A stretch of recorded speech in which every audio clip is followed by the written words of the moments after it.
Every Kennedy documentary skips the same thing, where Joe's money actually came from. And there's a reason nobody wants to tell you. Cameras always find the sunlit lawns of Hyannis Port, touch football, Jackie's pillbox hat, John's salute. Narrators invoke Camelot, invoke destiny, invoke a mystical curse stalking one family across generations. Then they glide right past the most obvious question a viewer could ask. Where did the money come from? Bank records hidden from the public until 2013 provide an answer nobody in mainstream media wanted to touch. Joseph Kennedy owned whiskey barrels as early as 1921 and purchased 800 of them in 1925, at the height of Prohibition, when possessing that quantity was a federal crime.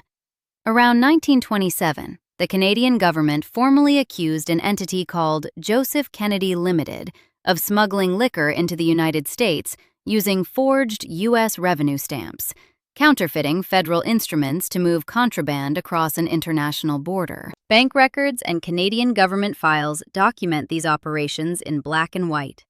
His name on the company charter, his money in the barrels. That Camelot myth mainstream documentaries keep buffing to a high shine was built on crime money, laundered through Wall Street manipulation and political deal-making, then converted into a dynasty. The tragedies that followed weren't some mystical curse. They were the predictable consequences of a family culture Joe Kennedy deliberately engineered around power, silence, and the destruction of anyone who threatened either. Joseph Patrick Kennedy was born September 6, 1888, in East Boston, Massachusetts. His father, Patrick Joseph Kennedy, ran a saloon and worked the local political machine. Modest respectability in an Irish-American community still locked out of the Protestant establishment. Young Joe attended Harvard, where elite social clubs slammed their doors on him because of his Irish Catholic background. And that rejection calcified into something far colder than ambition.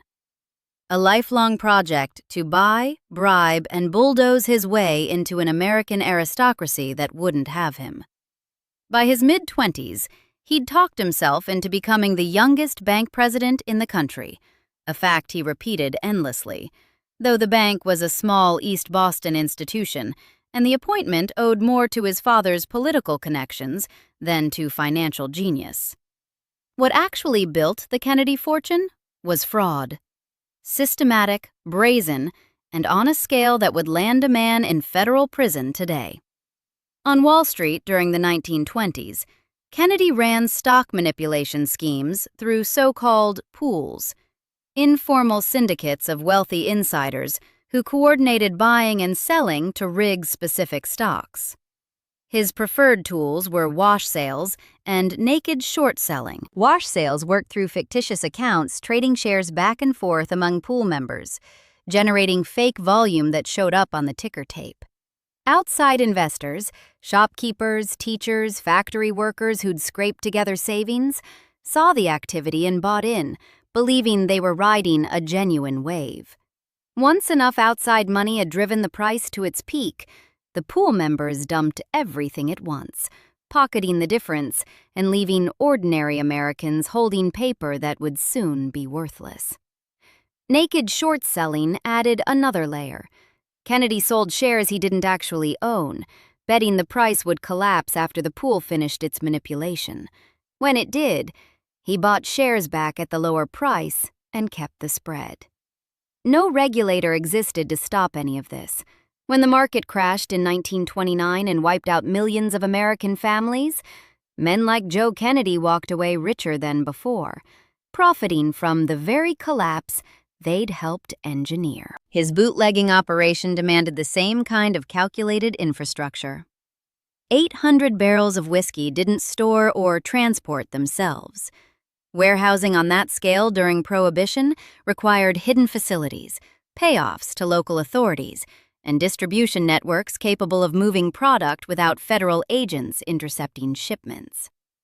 Kennedy's Canadian operation was no amateur ring. Forging U.S. revenue stamps required access to specialized printing, knowledge of what authentic stamps looked like, and contacts on both sides of the border, sophisticated enough to make the system function undetected. When the Canadian government caught the operation and forced the dissolution of Joseph Kennedy Limited, the evidence trail didn't lead to some low-level runner. It led to the man whose name was on the charter. Kennedy's most revealing move came on September 26, 1933, when he created Somerset Importers and positioned it as the exclusive American distributor for several major brands of Scotch whiskey and British gin. Prohibition didn't officially end until December 5, 1933, more than 2 months later. He'd already locked down the distribution rights, already had shipping contracts and retail relationships in place, already knew exactly how to move liquor at commercial volume because he'd been doing it illegally for a decade. In his first full year of legal operation, Somerset moved 150,000 cases of Scotch. That volume tells you how ready the machine was. Warehouses, shipping routes, customer networks, all built during the smuggling years and simply switched over when the law changed. When he eventually sold the franchise, he walked away with $8.5 million, equivalent to well over $100 million in today's currency. A smuggling empire rebranded as legitimate business overnight, and the profits never stopped flowing. Hollywood fed the machine too. Kennedy moved into the film industry during the late 1920s, applying Wall Street financial engineering to studio operations, merging companies, stripping assets, leveraging debt against projected revenues. But Hollywood gave him something his money alone couldn't buy: access to cultural power and to Gloria Swanson. He pursued Swanson, then the biggest female movie star in America, promising to make her an important picture, dangling his money and connections as bait. The affair played out openly while Rose Kennedy was expected to tolerate it in silence, and Swanson later became bitter, believing that Kennedy had exploited her both professionally and personally. Financial details that emerged were devastating. Kennedy allegedly billed expenses from the relationship to Swanson's own accounts. She was paying for the privilege of being used by him, and she emerged from the affair financially gutted. Joe Kennedy didn't just practice this cycle of charming, exploiting, and disposing of women. He taught it to every son he raised. For Joe Kennedy, every dollar served one purpose: leverage. What he wanted was political dynasty, social legitimacy, the Kennedy name chiseled into American history alongside the Adamses and the Roosevelts. He'd been an early, generous supporter of Franklin Roosevelt's 1932 presidential campaign, and when FDR needed someone to chair the newly created Securities and Exchange Commission in 1934, he picked the very man who'd spent the decade exploiting every dirty trick on an unregulated market. Challenged on the appointment, Roosevelt reportedly justified it with a phrase that echoed through the decades: "It takes a thief to catch a thief." A criminal got a government badge. Kennedy used the appointment exactly as intended, as a laundering operation for his reputation. The SEC chairmanship transformed him, almost overnight, from a shadowy bootlegger into a respected public servant, and that transformation was the single most important step in converting crime money into political power. An ambassadorship to the Court of St. James's followed in 1938, supposed to be the crowning credential for a family craving old money acceptance. Instead, it ripped the mask off. Captured German diplomatic documents reveal Kennedy told the German ambassador in London that America's problem with Nazi Germany wasn't a desire to get rid of the Jews, but the loud clamor accompanying the policy. Strip that sentence down, and the meaning is stark. The American ambassador to Britain was coaching a representative of Hitler's government on how to commit genocide more quietly. Kennedy's anti-Semitism wasn't a casual prejudice of his era. It was ideological and, when he felt safe speaking privately, explicit. He was recalled from London in disgrace, his diplomatic career destroyed by Nazi sympathies, defeatist statements about Britain's survival, and Washington's realization that Joe Kennedy's loyalty ran to Joe Kennedy alone. With the ambassadorship dead, Kennedy pivoted entirely to his sons. They'd always been instruments of his ambition, but now they became his sole investment.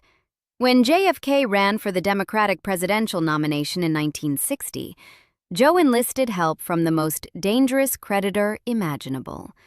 Sam Giancana, boss of the Chicago outfit, allegedly delivered crucial votes in Illinois during one of the tightest presidential elections in American history.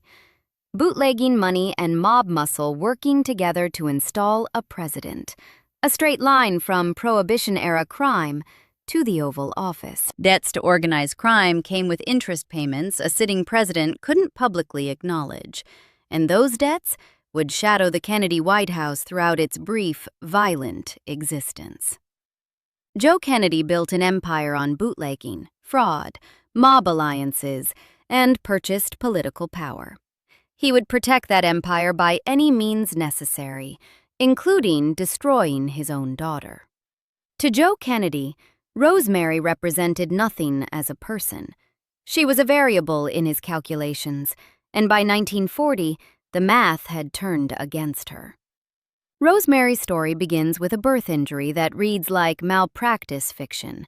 When Rose went into labor, the doctor wasn't immediately available, and the attending nurse forced her to keep her legs clamped together for 2 agonizing hours to delay delivery until the physician arrived. The baby's head was already in the birth canal.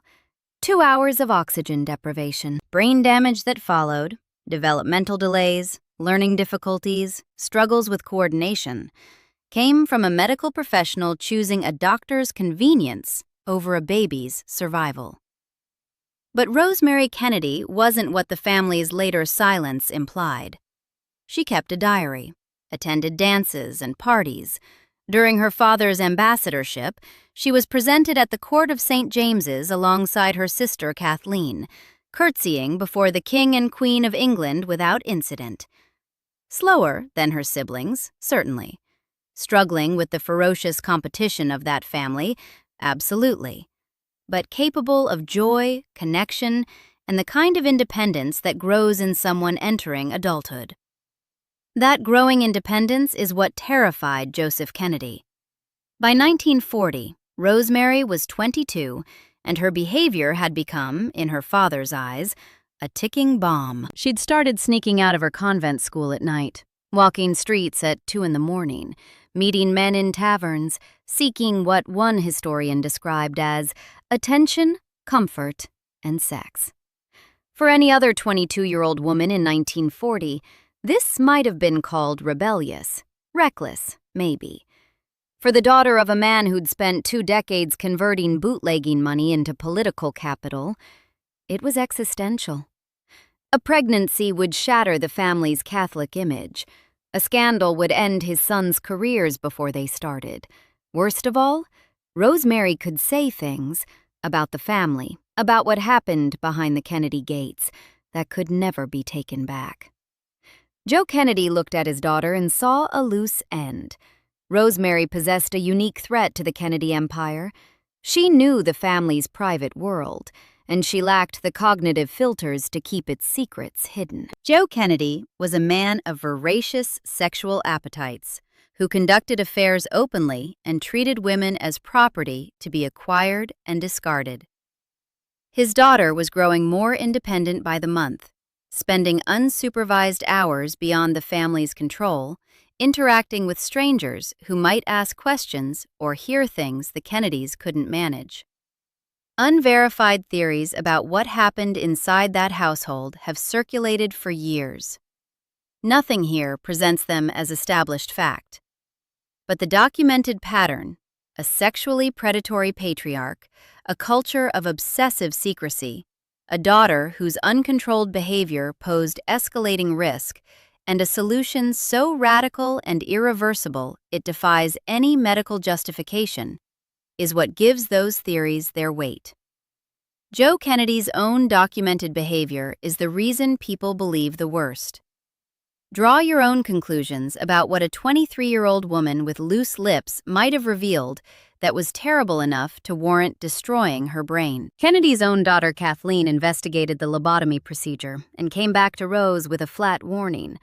"Oh, Mother, no. It's nothing we want done for Rosie." A young woman in her early 20s possessed enough moral clarity to recognize the procedure as barbaric. Joe Kennedy heard the same assessment. He arranged the surgery anyway, without telling his wife. He kept Rose entirely in the dark about a procedure that would permanently destroy their daughter's mind. That secrecy is a conviction by itself.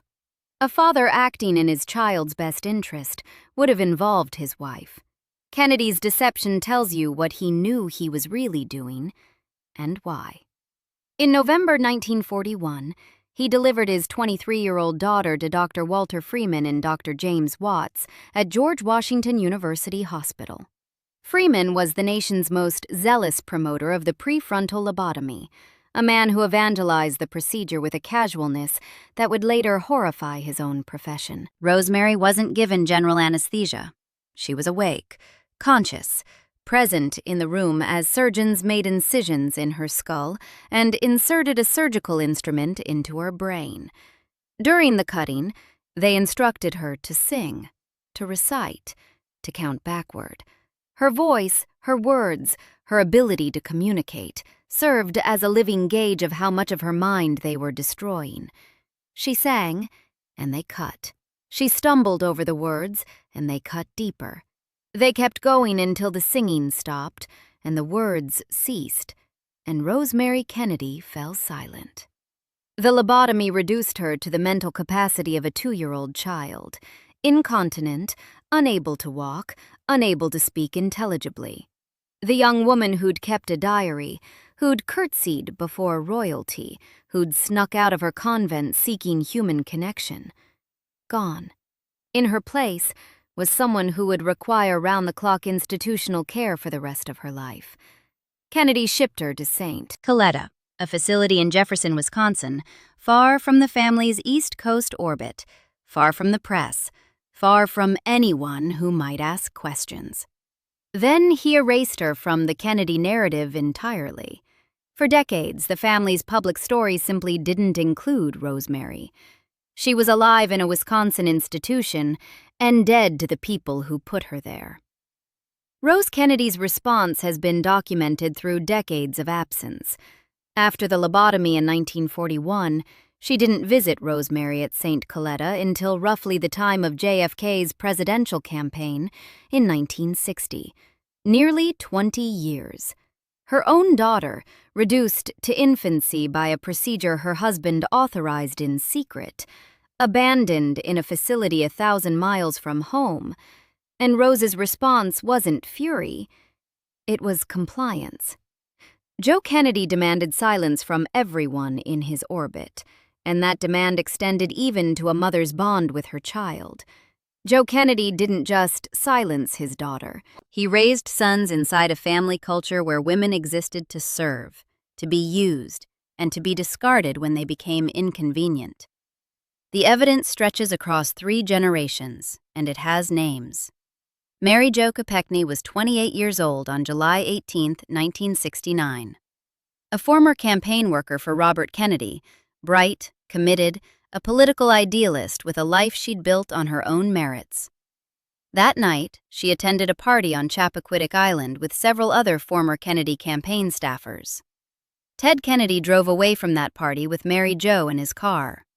He drove off Dyke Bridge, a narrow wooden structure with no guardrail, and the vehicle plunged into Poocha Pond, landing upside down in the water. Ted Kennedy escaped the submerged car. Mary Jo Kopechne didn't. What followed was 10 hours of calculated self-preservation. Kennedy didn't call the police or the fire department. He walked past houses with telephones and never knocked on a single door. Instead, he went back to his hotel and started making calls to family advisors, working the angles of his own survival while a 28-year-old woman remained trapped in a submerged car. The diver who eventually recovered Mary Jo's body believed she may have survived for as long as 2 hours in that car, breathing trapped air in the dark, underwater. while the man who put her there sat in his hotel room working the phones. Kennedy didn't report the accident until the following morning, roughly 10 hours after the crash. He received a 2-month suspended sentence. He kept his Senate seat. He ran for president in 1980. Mary Jo Kopechne stayed dead at 28, and her family buried her while the man who killed her went back to work in Washington. Marilyn Monroe's entanglement with both JFK and Robert Kennedy during the early 1960s followed the same pattern Joe had established with Swanson decades earlier: pursuit, promises, exploitation, disposal. Monroe grew increasingly isolated in her final months, making calls that went unreturned, becoming inconvenient to men who'd treated the most famous woman in the world as a temporary amusement. Her death on August 5, 1962, ruled a probable suicide, has generated decades of questions about what role both brothers played in her psychological deterioration. Promises made and broken. A woman discarded because she'd become a liability to men who'd learned from their father that liabilities get cut loose. Carolyn Bessette married JFK Jr. in 1996 and stepped into a trap she couldn't escape. Paparazzi footage captured JFK Jr. grabbing her aggressively in a public park, footage the media largely dismissed as a lover's quarrel. Behind that image, Carolyn became isolated, reportedly struggling with substance abuse as life inside the Kennedy orbit closed around her. On July 16, 1999, JFK Jr. flew his Piper Saratoga toward Martha's Vineyard, despite hazy conditions more experienced pilots would have avoided. Carolyn and her sister Lauren Bessette were passengers. Lauren's only connection to the Kennedy family was loving her sister enough to get on that plane. All three died when the aircraft went into the Atlantic Ocean. Carolyn was 33, Lauren was 34. William Kennedy Smith stood trial for rape in Palm Beach in 1991, after a woman accused him of assaulting her on the Kennedy compound's lawn. He was acquitted, but the trial exposed a culture of late-night drinking and entitlement at the Kennedy compound that shocked even those who thought they understood the family. Michael Kennedy, one of Robert's sons, conducted a sexual relationship with the family's teenage babysitter, a girl reportedly 14 when it began. He died in a skiing accident in Aspen on December 31, 1997, during a reckless game of football on skis, treating danger the way Kennedys had always been raised to treat it, as something with no real consequences. Every one of these incidents traces back to a single source. Joe Kennedy raised his sons to believe women were disposable. Consequences belonged to ordinary people, and the family name functioned as a shield against accountability. His sons inherited the entitlement. Their sons inherited it after them. The women paid the price across 7 decades. You've heard of the Kennedy curse. It gets invoked every time a Kennedy dies violently or scandalously, as though some supernatural force were extracting a toll no one could escape. The curse narrative is the most successful piece of public relations the Kennedy machine ever produced, because it reframes accountability as fate and turns perpetrators into victims of destiny. Joe Kennedy Jr. died on August 12, 1944, when the explosives-laden drone aircraft he was piloting detonated over the English Channel. He'd volunteered for Operation Aphrodite, one of the war's most dangerous missions, because Joe Sr. demanded a war hero son whose military record could be converted into political capital. Pressure to earn the Kennedy name's place in American glory put a young man in the cockpit of a flying bomb. David Kennedy, Robert's son, died of a drug overdose in a Palm Beach hotel room on April 25, 1984. Another casualty of a family that manufactured trauma across generations and offered no tools for surviving it. JFK's compulsive risk-taking with women, including Judith Campbell Exner and her documented connections to Chicago mob boss Sam Giancana, created blackmail vulnerabilities that intelligence agencies exploited throughout his presidency.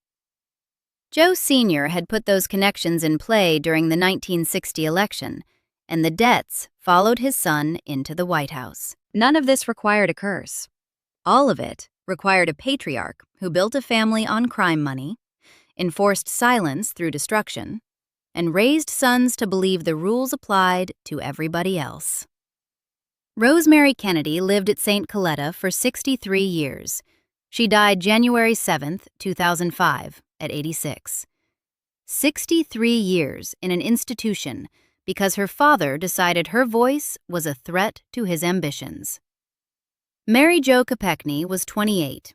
She spent her final hours breathing trapped air in a submerged car, in the dark, waiting for rescue from a man who was a mile away protecting his career. Carolyn Bessette Kennedy was 33. Lauren Bessette was 34. They died because a Kennedy decided to fly when he shouldn't have, raised in a family that never learned the rules applied to them. These women didn't die because of a curse. They died because one man decided, decades before any of them were born, that his dynasty mattered more than any human life. And every documentary that calls it a curse is still doing exactly what Joe Kennedy's bootlegging money paid for, protecting the brand. Subscribe for more stories like this.